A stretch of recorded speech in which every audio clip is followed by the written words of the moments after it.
Last year, a startup worth $18 billion offered $34.5 billion in cash, nearly double everything it was worth, to buy Google's web browser. Google didn't even reply. The same company tried to buy TikTok and hand half of it to the US government. That company is Perplexity, and it's either the boldest thing in tech or the loudest. I work in this industry. Every day I watch this revolution happen in real time, and I see two things: genuinely amazing ideas and money grab machines wearing the same buzzwords. From the outside, they look identical. So we do the hard thing. Most of these companies are private, no filings to pull. So we dig. The real usage, the real reviews, the real money. Then I put the company in front of the three smartest AIs on earth, GPT, Gemini, and Claude, and make them bet $1 million of their own conviction on one question: Fortress or Roadkill? Tonight, Perplexity. To judge it, you need to understand exactly what Perplexity is, and the story is stranger than you'd think.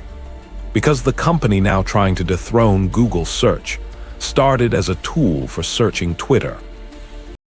In December 2022, 4 founders shipped something called Bird SQL, type a plain English question, and it would search Twitter's database for you. Then, in early 2023, Elon Musk shut off Twitter's free data access and killed it overnight. So they pivoted hard to the other thing they'd quietly launched 7 days after ChatGPT, an answer engine. Here's the product in one breath. Ask Google a question, you get 10 blue links, you do the work. Ask ChatGPT, you get a confident paragraph, but it didn't always tell you where it came from. Perplexity sits in between. It searches the live web right now and hands you one answer with a numbered citation on every claim. They call it an answer engine, a research assistant that always shows its receipts. The founder, Aravind Srinivas, says the idea clicked when he Googled best health insurance for a startup, hit a wall of ads, asked their own prototype instead, and it just answered. Under the hood, it runs its own model, Sonar, built on Meta's Open Llama and tuned for speed.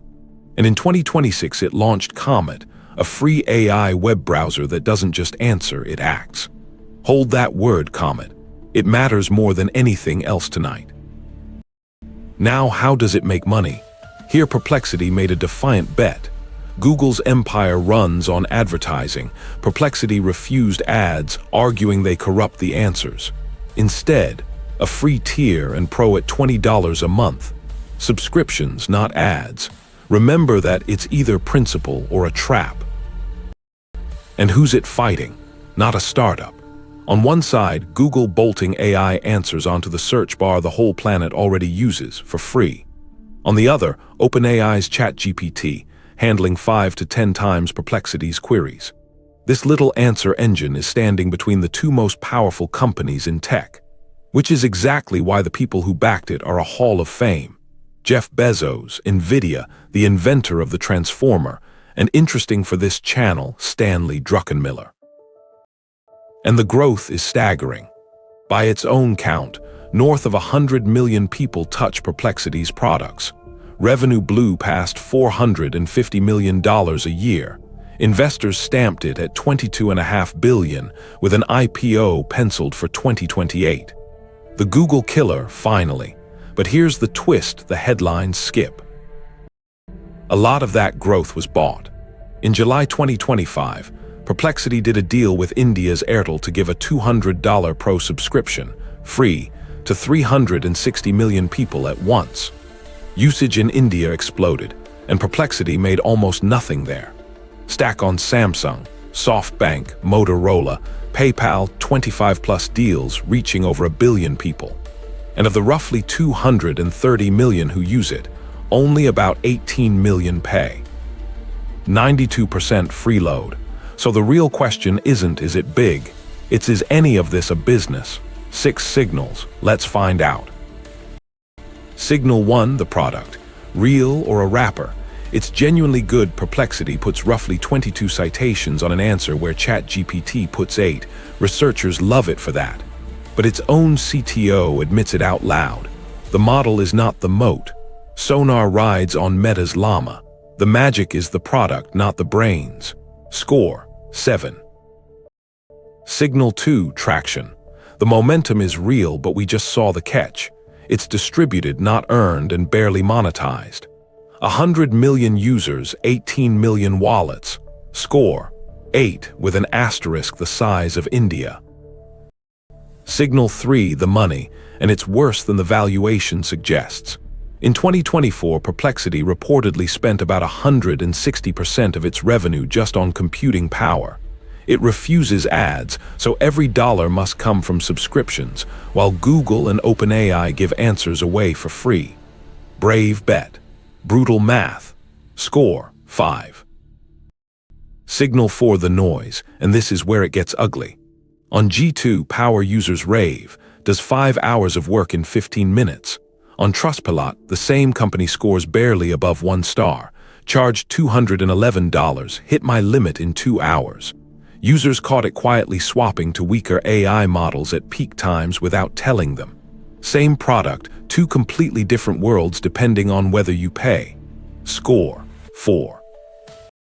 But here's the beat that should stop you. Perplexity's entire pitch is trust, and in 2026, trust is exactly what's breaking. A watchdog, NewsGuard, found its false claim rate on the news jumped from 0% to 47% in a year. Cloudflare caught it using a disguised crawler, pretending to be Google Chrome to grab content from sites that had blocked it, and compared the tactics to North Korean hackers. Reddit set a trap, a hidden post only Google could see, and it showed up inside Perplexity within hours. And the cherry, when Encyclopedia Britannica sued, the exhibit was Perplexity, asked to define plagiarism, returning Merriam-Webster's exact definition.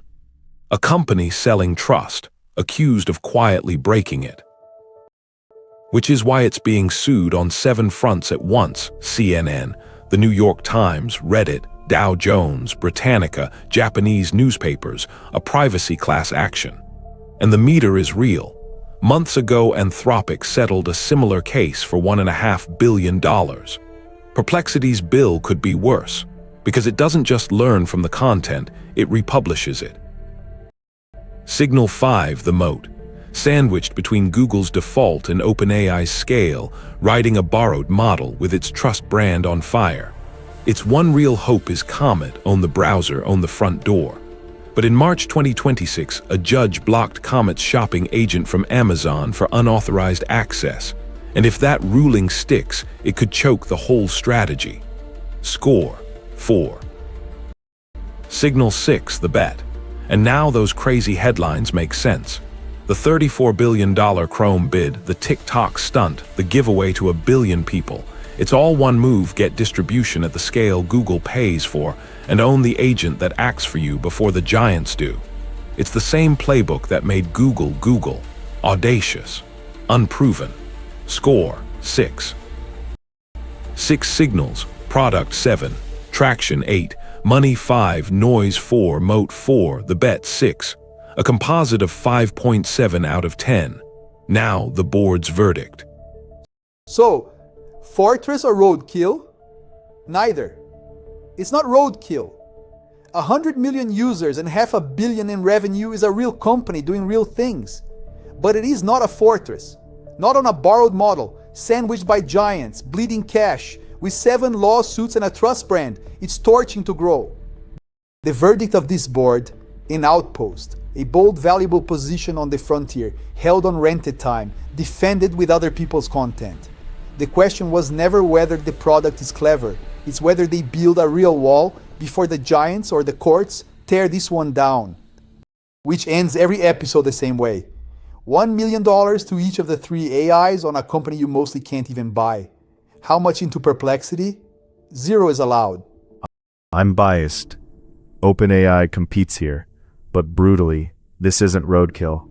100+ million users, $450 in revenue. Real product market fit.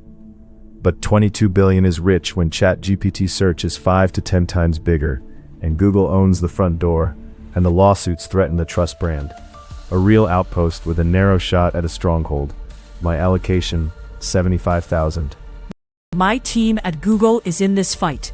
So, bias up front. But that ad-free, citation-first strategy is sharp, and the revenue is real. The problem? You can't build a fortress of trust while you're sued for stealth crawlers by half the internet, riding a model you don't own. It's a real company with a genuinely differentiated product, renting time on 3 fronts at once: the giants above it, a borrowed model beneath it, and the entire publishing industry in court. The deepest crack is the paradox. It sells trust while being sued for breaking it. At $22 billion, there's no margin if any of that snaps. I believe it survives. I won't pay this price for this risk. My allocation? $50,000. 3 AIs, 1 verdict, outpost, but a 4-to-1 spread in conviction. 50,000 to 200. The average bet 108,000 of $1 million. And the irony of the night, Gemini, Google's own AI, put the most money on Google's biggest rival. So should you use it? If you research for a living and you want answers with receipts, yes, it's one of the best tools on the web, just watch the billing. As the next Google, the board isn't betting on it. Watch one number: whether people keep paying once Google and OpenAI give cited answers away for free, and whether the courts let Comet act on your behalf at all. That's the whole game. An outpost on the frontier, brilliant, audacious, and standing on borrowed ground. Next time, the fastest growing software company in history, and whether its own supplier is about to eat it alive. If you had $1 million, where would you put it? Tell me below. This was Fortress or Roadkill.